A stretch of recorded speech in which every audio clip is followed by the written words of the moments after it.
미국에서 교회를 개척했을 때 한국에 계신 저희 부모님이 오셨던 적이 있습니다.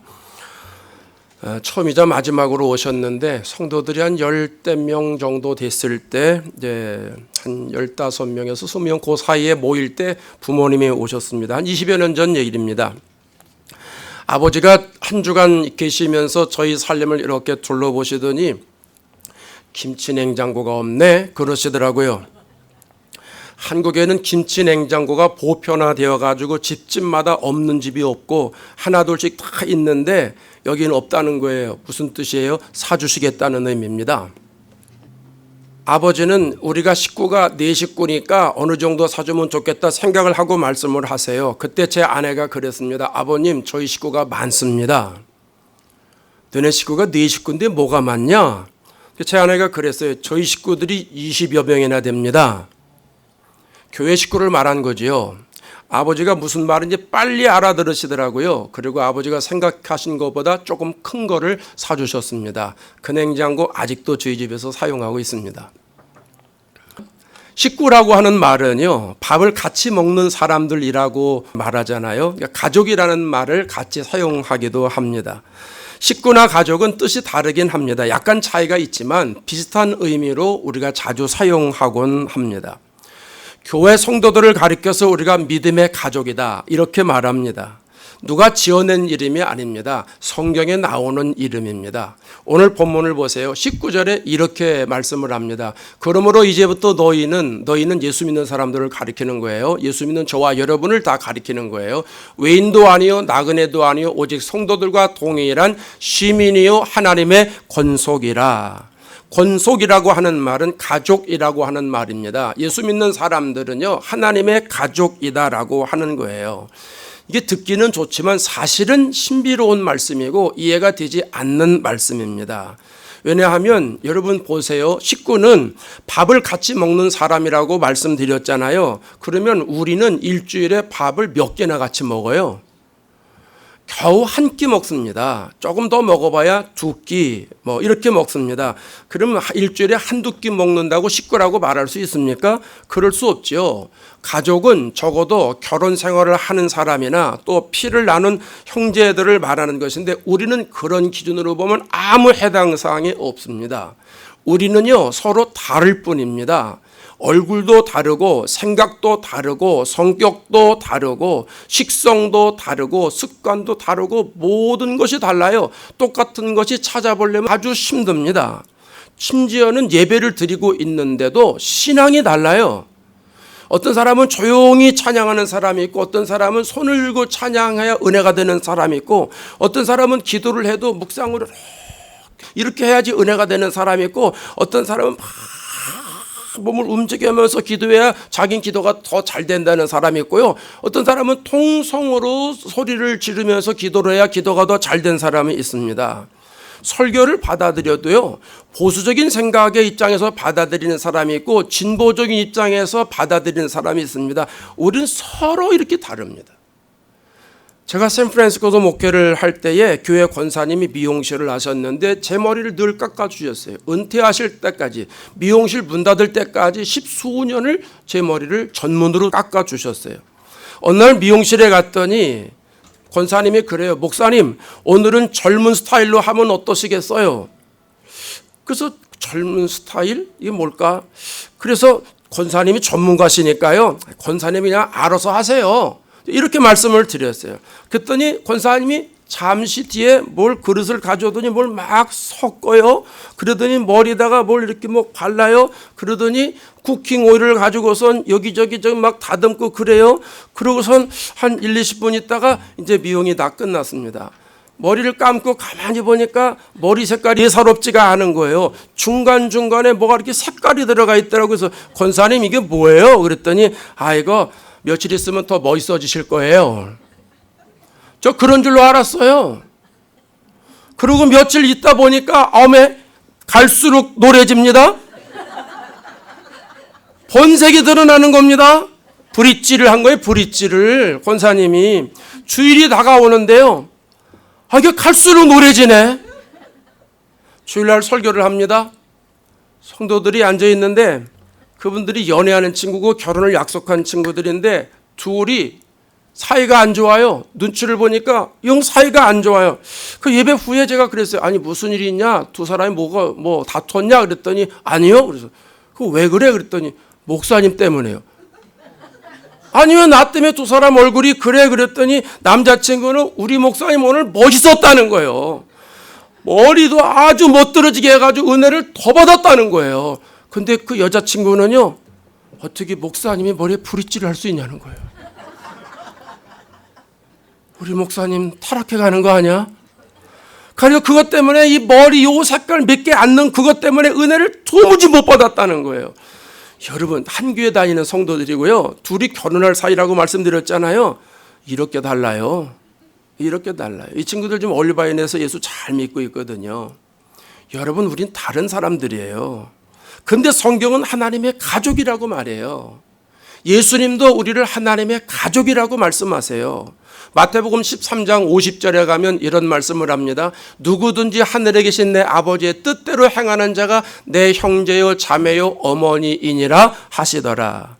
예수님이 복음 증거하실 때 예수님의 친동생들이 찾아왔잖아요. 어머니가 찾아왔어요. 그래서 제자들이 예수님께 가족이 왔다고 그러니까 예수님 그때 하신 말씀이에요. 하늘에 계신 내 아버지의 뜻대로 행하는 사람. 그럼 하나님의 뜻이 뭐예요? 누구든지 다 예수 믿고 구원받기를 원하지 않습니까? 그게 하나님의 뜻이에요. 그럼 예수 믿고 구원받는 모든 사람들은 다 예수님의 형제요, 예수님의 자매요, 예수님의 어머니다. 그런 말 아니겠습니까? 하나님 나라의 식구다 그 말이죠. 이게 얼마나 감사한 일인지 모릅니다. 그렇다면 여러분, 하나님 나라의 식구라고 하는 칭함을 우리가 어떻게 받게 되었을까요? 오늘 20절에서는 이렇게 설명을 합니다. 다 같이 읽습니다. 사도들과 선지자들의 터 위에 세우심을 입은 자라 그리스도 예수께서 친히 모퉁이 돌이 되셨느니라. 누구 때문에 하나님 나라 식구가 됐다는 거예요? 예수님 때문에. 예수님이 모퉁이 돌이 되셨기 때문입니다. 모퉁이 돌은요, 머릿돌이라고도 말하죠. 주춧돌이라고도 말하잖아요. 사진 하나 비춰줘 보세요. 모퉁이 돌이 이런 역할을 하는 거예요. 자, 돌로다가 건물을 질 때 한쪽 면과 한쪽 면이 만나는 공간이 있잖아요. 그 공간에 여러분 사진에 보이는 것처럼 큰 돌이 들어가 있잖아요. 저게 주춧돌이에요. 저게 주춧돌. 옛날에 돌로 건축할 때는 두 면을 서로 연결해주는 역할을 했고 저 모퉁이 돌이 건축의 기준이 됩니다. 그러니까 저게 없이는 건축을 완성할 수 없었다고 그래요. 그래서 이 모퉁이 돌은요, 아무 돌이나 사용하지 않아요. 가장 보배로운 돌, 요긴한 돌 이렇게 사용하지요. 시편 118편에 가면 22절에 이런 말씀을 합니다. 건축자가 버린 돌이 집 모퉁이의 머릿돌이 되었나니. 건축자는 대제사장과 장로들을 비롯한 종교 지도자들을 가리키는 거예요. 하나님은 예수님을 모퉁이 돌로 보내셔서 한쪽 면은 유대인, 한쪽 면은 이방인 이렇게 연결시켜 주어서 하나님의 나라를 건축하려고 계획을 세우셨는데 대제사장들과 장로들을 비롯한 종교 지도자들이 예수님 필요 없다고 거절을 했어요. 구세주 필요 없다는 거예요. 구세주를 깨닫지를 못하는 거예요. 오히려 예수님을 십자가에 못 박아 죽였잖아요. 근데 결국 하나님께서 예수님을 통해서 유대인과 이방인을 부르시잖아요. 예수님의 피로 결국은 하나가 되게 하셨어요. 그 말이 예수님께서 친히 모퉁이 돌이 되셨다 그 뜻입니다. 그러니까 예수님께서 모퉁이 돌이 되셨기 때문에 저와 여러분이 서로 연결될 수 있는 것이고 우리와 우리 사이에 연결되고 우리가 하나님과 연결이 되어서 하나님의 패밀리 영적 가족이 됐다라고 하는 말씀입니다.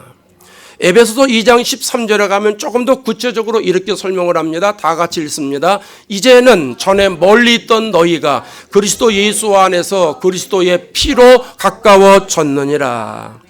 전에는 우리가 멀리 있었습니다. 하나님부터 멀리 있었어요. 왜요? 죄인이었거든요. 죄인이 어떻게 하나님께 가까이 갈 수 있습니까?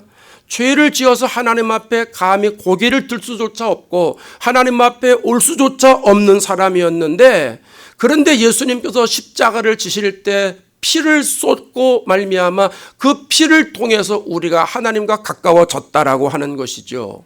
그래서 예수님의 피로 죄가 용서받고 예수님의 피로 우리가 정결하게 되고 예수님의 피로 새로워지고 예수님의 피로 거듭나게 되고 예수님의 피로 하나님의 가족이 되었다는 말씀입니다.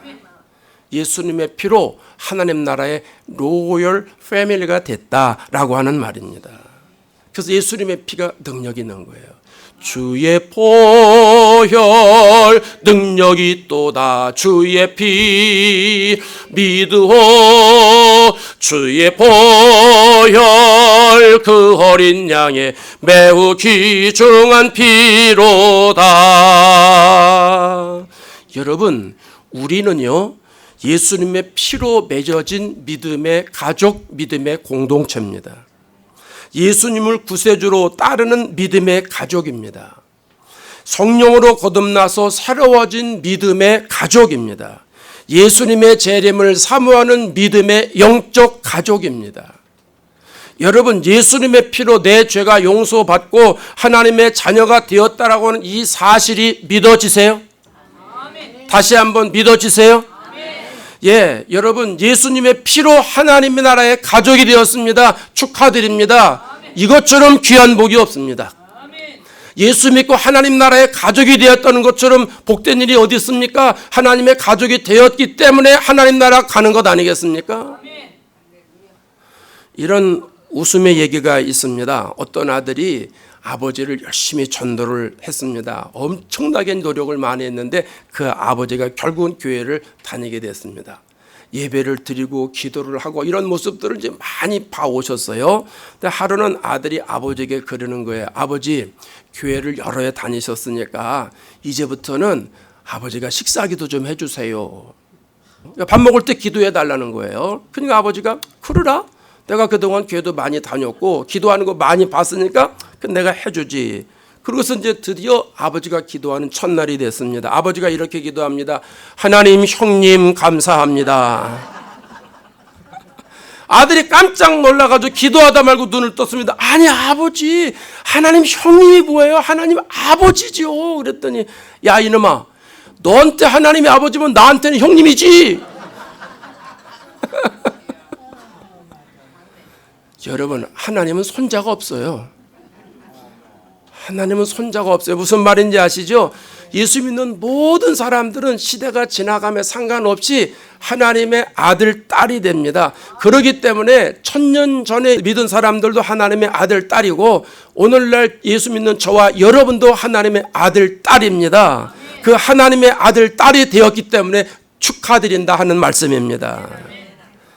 여러분, 우리는 교회 안에서 예수님의 피로 믿음의 공동체가 된 하나님의 가족들입니다. 그러면 가족이라면 각자의 역할이 있지 않겠습니까? 아버지 역할이 있고 어머니 역할이 있고 아들의 역할이 있고 딸의 역할이 있지 않습니까? 전부 각자의 역할이 있어요. 그리고 우리는 어떤 역할을 하나님이 우리에게 주셨을까요? 21절을 보겠습니다.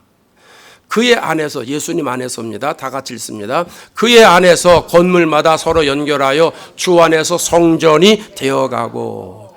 예수님 안에서 서로 연결되었다라고 하는 거예요. 그럼 연결됐다라고 하는 것은요, 서로 상호 의존성이 있다 이렇게 말을 합니다.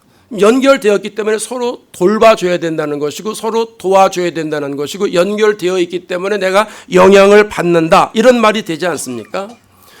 보세요. 우리 몸은 하나인데 여러 지체가 있잖아요.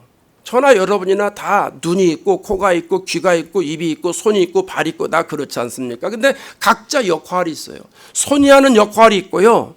발이 하는 역할이 있고요. 이 귀가 하는 역할이 있어요. 눈이 하는 역할이 있고요. 각각의 역할이 있습니다. 그런데 그 역할이 떨어져 있는 역할이 아니라 또 붙어 있다는 거예요. 그 역할을 하면서 다른 지체에 영향을 주고 있다라고 하는 거예요.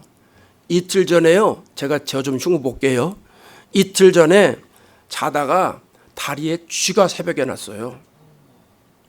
그날 며칠 동안 제가 그 한국에서 오신 손님들 접대하고 막 이러다 보니까 신경을 많이 썼는지 다리가 쥐가 나가지고 막 다다가 눈을 떴어요. 근데 여러분, 다리에 쥐가 나면 왜 눈이 떠져요? 쥐가 나니까 말이죠. 이걸 어떻게 주무르려고 손이 그 밤에도 깜깜한데도 몸을 도둑고 안으로 내려가서 막 피려고 그러고 다리는 힘을 뻗쩍 주려고 그러고 말이죠. 또 얼굴은 이 통증이 있으니까 막 자면서도 막 이러고요. 한참 싸우다가요. 뒤늦게 잤어요. 그래서 그날 새벽기도 늦은 거예요. 제가 15분 늦었잖아요. 지각했어요. 이게 죄송해요. 그래서 제 흉 본다는 거예요. 고린도전서 12장 25절에 가면 이런 말씀이 있어요. 몸 가운데서 분쟁이 없고 이 모든 지체들이 서로 싸우지 않는다는 거예요. 오직 여러 지체가 서로 같이 돌보게 하셨느니라. 돌본다는 게 뭐예요? 관심이 있다는 얘기 아닙니까? 서로 연약한 지체를 돌보면서 도와준다 하는 거죠. 그러니까 강한 사람은 연약한 이의 약점을 담당하는 게 그리스도의 공동체에서 해야 할 일 아닙니까? 그러니까 내 눈에 맞추는 게 아니고 그 연약한 사람의 눈에 맞춘다. 그 말 아닙니까? 기독교 역사에서 존경받고 있는 프랜시스라고 하는 분이 있습니다. 이분이 제자들과 함께 수도원에서 40일 동안 금식을 할 때 일입니다. 하루가 지나고 이틀이 지나고 열흘이 지나고 20일이 지나고 39일째가 됐는데 제자 중에 한 사람이 너무 배가 고파가지고 그걸 이기지를 못하는 거예요. 그래서 수프를 한 스푼 이제 또 먹었습니다. 다른 제자들이 그 제자를 보면서 째려보고 있습니다. 금식을 깨뜨렸다는 거예요. 하루 참지 그걸 못 참냐? 근데 제자들이 깜짝 놀라는 일이 생겼습니다. 그 프랜시스 선생님이 아직 금식이 끝나지도 않았는데 금식을 깨뜨린 그 제자 옆으로 가더니 그 수프를 또 먹더라는 거죠. 제자들이 선생님, 아니 아직 금식이 끝나지 않았는데요. 하루 더 있어야 돼요. 이러시면 우리는 어떡합니까? 이러시면 어떡합니까? 그때 프랜시스가 이렇게 얘기를 했습니다. 우리가 금식하는 거는 예수님의 마음을 품자고 하는 것인데 우리가 굶으면서 저 사람이 금식을 깨뜨렸다고 해서 서로 미워하고 비난할 바에는 먼저 사랑하고 먼저 먹는 게 낫지 않겠냐. 기준이 다르다는 거예요. 기준이. 예수님을 열심히 믿는다라고 하는 것은요, 형제의 약점을 담당하는 겁니다. 율법적인 기준을 가지고 내 신앙생활의 기준을 가지고 비판하고 비난하고 판단하고 정죄하는 건 아니라는 것이죠. 만약 우리들이 그런 시각을 가지고 있다면 내가 예수 잘못 믿는 겁니다. 십자가의 길을 잘못 가고 있는 겁니다. 더 무서운 죄를 짓고 있다고 하는 말씀입니다. 여러분, 우리가 교회 공동체에서 성도를 돌보려면요, 성도를 기가 막히게 잘 돌보려면 성도들의 장단점을 먼저 파악하는 일이 선행되어야 된다고 저는 봅니다. 성도들이 많이 그래요. 교회에서 상처를 많이 받는데요. 교회에서 상처를 많이 받는데요. 상처 받으려면 마귀한테 받아야 되거든요. 마귀가 얼마나 우리에게 상처를 많이 줍니까? 미혹하고 그러지 않아요? 네, 또 속았네. 뭐 이러면서 상처를 받아야 되는데 전혀 그런 말 없어요. 직장 가서도 상처 웬만한 건 안 받아요. 받고도 넘어가요. 근데 교회 안에서 아무것도 아닌데 상처를 받습니다. 교회 공동체는 천사들의 모임인 줄로 착각하는 사람들이 있습니다. 여러분, 교회는요, 죄인의 모임입니다. 옆 사람 보십시오. 어디 의인처럼 생겼나 죄인처럼 생겼나. 다 죄인처럼 생겼지 않습니까? 여러분, 미안해요. 아니, 미안한 것도 없어. 우리 잘난 사람 하나도 없어요. 죄인인 주지 뭘 잘났어요. 잘나긴 50보 100보지. 지옥 갈 사람들을 구원해가지고 하나님이 모아놓은 공동체예요. 그러니까 우리는요, 허점투성이에요. 동의하시면 아멘 해보세요. 네. 그렇다고 다 뭐 하자 있는 사람만 모인 건 아니에요. 장점 있는 사람도 많아요.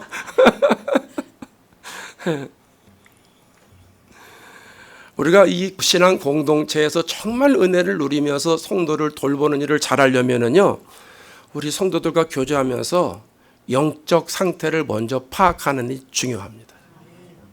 근데 사실 굳이 파악하지 않아도 같이 신앙생활 하다 보면 자동으로 느끼게 되지 않아요? 우리 식구들 같이 어릴 때부터 계속 살면요, 뭐 형 성격, 아버지 성격, 엄마 성격, 그거 뭐 연구하고 공부해서 파악해져요? 그냥 파악해져요.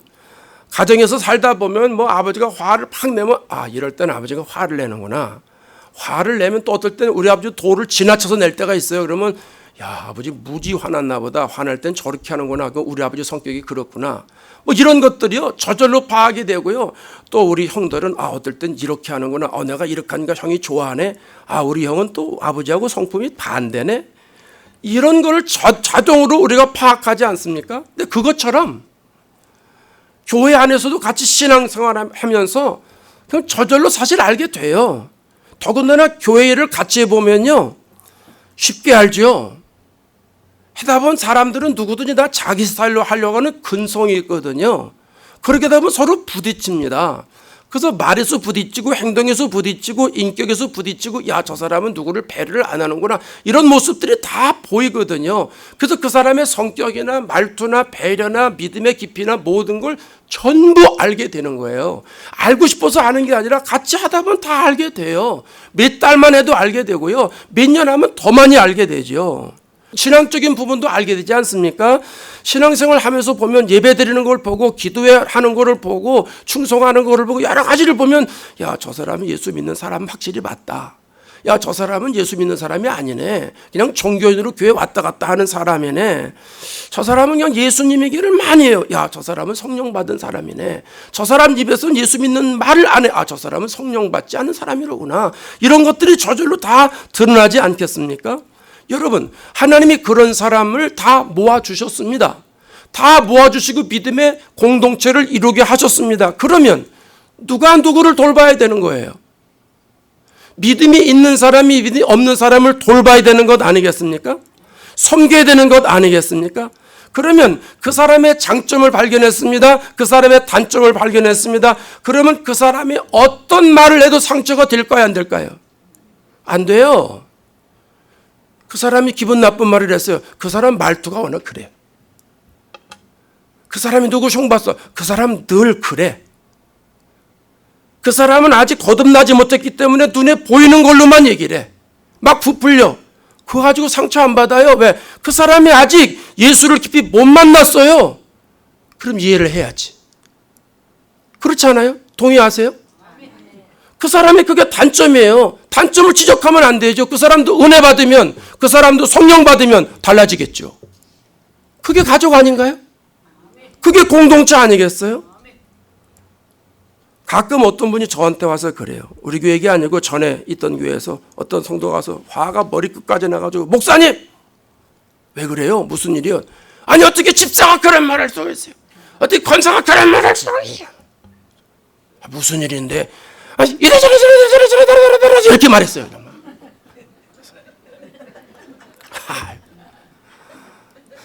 집사님, 그분 믿음이 그 정도밖에 안 되니까 그렇겠지. 그분 권사를 어디서 받았는지는 모르지만 믿음 수준이 그 정도밖에 안 되니까 그렇겠지. 그걸 갖고 뭘 그래. 그분들도 집사님 믿음처럼 되면 이제 안 그럴 거예요. 그냥 저분은 하루 이틀 살게 본 게 아니잖아. 늘 그렇게 말을 하시잖아. 그러니까 그냥 그런 줄 알고 교제하시오. 그랬더니 그래도 그렇지. 뭘 그래도 그렇지요. 그냥 교회 안에서 그렇게 지내봐요. 그랬더니 알았어요. 그러더니 삐져가지고 갔어요. 여러분, 교인들하고 교제하다 보면은요, 또 잘났다고 말하는 사람이 있어요. 자기 자랑을 얼마나 잘하는지 몰라. 그 사람 그게 처음이 아니요. 그 전부터 계속 그랬어요. 그런 사람은 그냥 들어주세요. 그래, 너 잘났다. 그리고 들어주세요. 본인이 본인을 모르는데 어떡하겠어요. 가르쳐줘요? 큰일 납니다. 가르쳐주면. 누가 누굴 가르쳐줘요. 부부 사이도 가르쳐주면 난리가 나는데. 그렇다고 다 단점만 있냐? 아니요. 우리 성도들 같이 교제하다 보면 장점 있는 분이 얼마나 많은지 몰라요. 야, 저런 분은 저런 모습이 있네. 저럴 땐 저렇게 말을 하네. 저럴 때는 저렇게 기도를 하네. 바쁘고 힘들고 어려운 가운데 예수님만 붙잡고 있네. 야, 저런 건 배워야 되겠구나. 그분을 칭찬해 주면 얼마나 좋아요. 집사님, 내가 집사님 잘 몰랐는데 어떻게 이런 상황에서 그렇게 할 수가 있어? 나 같으면 뚜껑 열릴 것 같아. 근데 집사님, 권사님은 야, 부럽다. 나는 언제나 그렇게 될고. 여러분, 이렇게 칭찬해주고 격려해주면 얼마나 좋겠어요. 네. 당신이 옳다라고 하는 책이 있습니다. 정혜신 박사가 지었는데 좀 두툼한 책입니다. 적정심리학자라고. 저도 적정심리학자라는 말이 뭔지 처음 들었습니다. 이분이 정신과 의사인데요. 30년 동안 12,000명을 만나면서 대화하면서 그들의 속마음을 나눴습니다. 정치인, 법조인, 대기업 CEO, 사회 각계각층의 사람들을 만나면서 고민을 이야기하면서 자기가 정리를 했는데 이 책에서 중요한 단어를 이분이 만들었습니다. 무엇이냐면 충조평판이라는 단어를 씁니다. 충조평판. 충고하지 말라는 거예요. 조언하지 말라는 거예요. 평가하지 말라는 거예요. 판단하지 말라는 거예요. 그런데 한국 사람들은 만나 얘기해 보면 충고하고 조언하고 평가하고 판단하는데 너무 잘한다는 거예요. 대화를 하다 보면 그냥 들어주면 그분이 다 해결이 되거든요. 상담은요, 들어주면 끝나는 거예요. 그냥 들어주면 돼요. 그럼 그분이 그냥 얘기 다 하고 그냥 가요. 여러분 많이 들어줄수록 여러분 인격이 많이 성숙한 사람이 되어지는 겁니다. 이거 쉽지 않은 건데 하여간 많이 들어주세요. 근데 많이 들어줘야 되는데 얘기하다 보면 충고한다는 거야. 그거는 이렇게 하면 이렇게 되는 거야. 그 내가 조언하겠는데 이럴 땐 이렇게 해야 되는 거라고. 그거는 당신 잘못한 거야. 그 평가도 하고 말이죠. 서로 내시각하고 판단한다는 거. 근데 이 정혜신 박사는 뭐라고 그러냐면 충고하지 말라는 거예요. 조언하지 말라는 거예요. 평가하지 말라는 거예요. 판단하지 말라는 거예요. 충조평판. 저는 이거 엄청 은혜 받았어요. 아, 나도 그런 모습이 있구나. 다 있습니다. 어떻게든지 고쳐주려고 그러고 어떻게든지 바꿔주려고 그래요. 사람 말 안 듣습니다. 절대로 안 듣습니다. 자꾸 이렇게 충조평판을 얘기하면 공감 능력이 떨어진다는 거예요. 그래서 다음부터는 그 사람하고 대화를 안 한다는 거예요. 근데 여러분 계속 들어주면요, 그 사람을 찾아와요. 하다 보면 그 사람이 조언을 구할 때가 있어요. 그때 얘기해 주라는 거예요.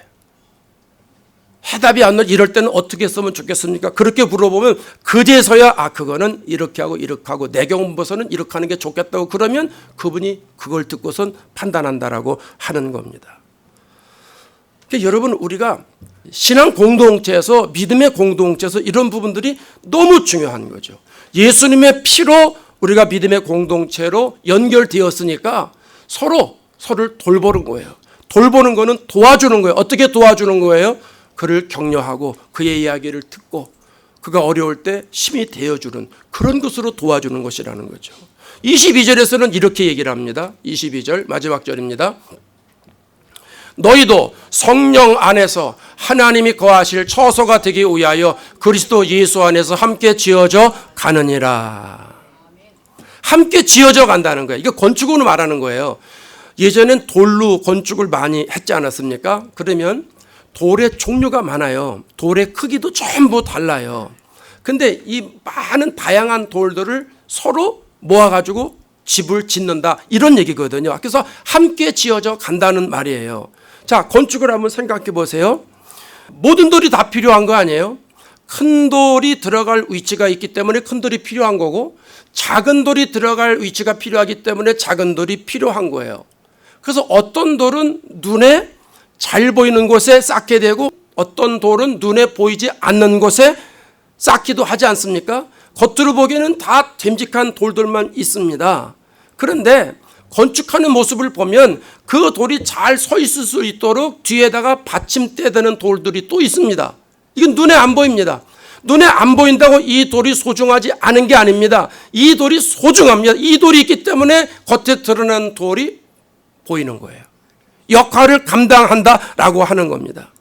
교회 공동체는 함께 세워져 가는 거예요. 그래서 하나님의 성령이 거하실 처소가 된다라고 하는 거예요. 누구 한 사람만 세우는 게 아니라 서로가 서로 같이 세우는 거예요. 여러분, 화목한 가정은 어떤 한 사람에 의해서 되질 않아요. 식구들이 서로 마음을 모을 때 화목한 가정이 되는 거예요.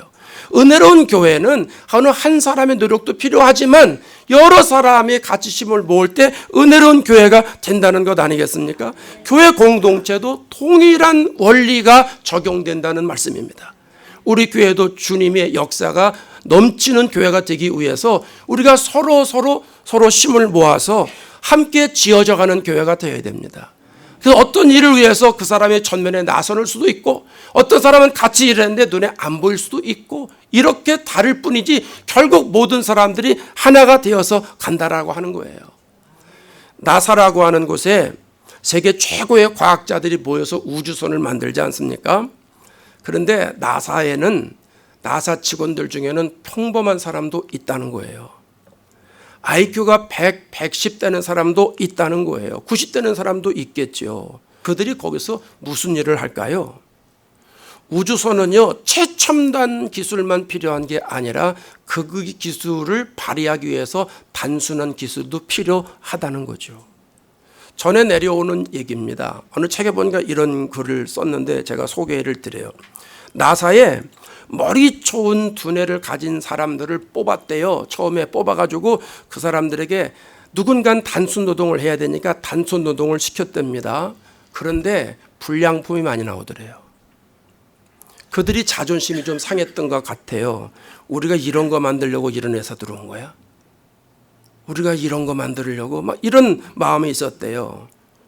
근데 지극히 평범한 사람들을 고용해가지고 똑같은 일을 시켰더니 얼마나 일을 잘하는지. 야, 우리가 나사 직원이야. 나사에 와서 우리가 이런 일을 하고 있는 거야. 아주 긍지와 자부심이 굉장하더래요. 그래서 불량품이 엄청나게 줄어들었다는 거예요. 그들이 그 맡은 일에 지극정성으로 제품을 만들어냈다는 것이죠. 무슨 얘기입니까? 어떤 조직이든지 다양한 사람이 필요하다는 겁니다. 겉으로 보기에는 귀한 사람이 필요하지만 천하게 보이는 사람이 필요 없는 것 같지만 아니라는 겁니다. 나사에 최고의 과학자가 필요하듯이 또 평범한 사람들이 필요하듯이 그들이 모여서 우주선을 발사하듯이 하나님의 교회 안에도 다양한 사람들이 필요하다라고 하는 겁니다. 믿음이 좋은 사람도 필요하고 믿음이 연약한 사람도 필요하고 심지어는 믿음이 없는 사람도 필요하다는 것이죠. 여러분, 믿음의 가족인 교회 공동체는 모두가 필요함을 인식하시기를 바랍니다. 하나님이 성령으로 거하실 처소인 교회가 되기 위하여 이 교회 공동체가 귀하고 귀한 거예요. 다만 역할이 다를 뿐입니다. 어떤 분들은 그래요. 우리 연세 드신 어떤 분들은 그래요. 목사님, 나는 교회에서 할 일이 별로 없어. 나는 교회 필요 없는 사람 같아. 무슨 소리를 하고 계시는 거예요? 예배에 참석하고 계시잖아요. 여러분, 교회에서 가장 중요한 일이 뭐예요? 예배예요. 그러면 여러분이 예배에 참석한다는 건 교회에서 가장 중요한 일에 동참하신다는 거예요. 여러분 생각해 봐요. 이쪽에 2분 앉아 있고 이쪽에 3분 앉아 있어 봐. 완전히 생개척 첫날도 아니고 2분, 3분 앉아서 5명하고 저하고 6명의 예배를 드린다고 봐요. 교회가 어떻겠어요? 여러분이 와가지고 이렇게 각계각층의 사람들이 와서 다 앞에부터 뒤에까지 오른쪽에서 왼쪽까지 쫙 앉아 있으니까 얼마나 보기도 좋고 은혜도 되고 여러분도 좋으시잖아. 이럴 땐 아멘 크게 해야 이 설교를 안 듣는 사람들이 맞구나. 그렇지 목사 혼자만 떠드는가 보다. 그런단 말이에요. 뭐가 맞아야지 은혜가 더 되는 거예요. 그래서 여러분 예배에 참석하고 있다는 자체가 여러분은 최고의 귀한 일을 하고 있는 겁니다.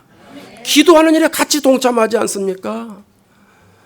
그리고 서로 격려하고 교제하는 일을 하고 있지 않습니까? 교회가 교회되어주는 비밀이 바로 여기에 있다는 겁니다. 5월은 한국교회가 가정의 달로 지킵니다. 교회는 믿음의 가족들이 모인 공동체입니다. 예수님의 피로 죄 용서 받은 하나님의 자녀들이 저와 여러분입니다. 믿음의 가족인 교회 공동체에서 하나님이 맡겨주신 역할을 저와 여러분이 각자 잘 감당해서 하나님이 보시기에 좋았더라 하는 믿음의 공동체, 교회 공동체, 영의 공동체, 하나님이 자랑하시는 공동체가 되시는 축복을 누리시기를 주의 이름으로 축원합니다.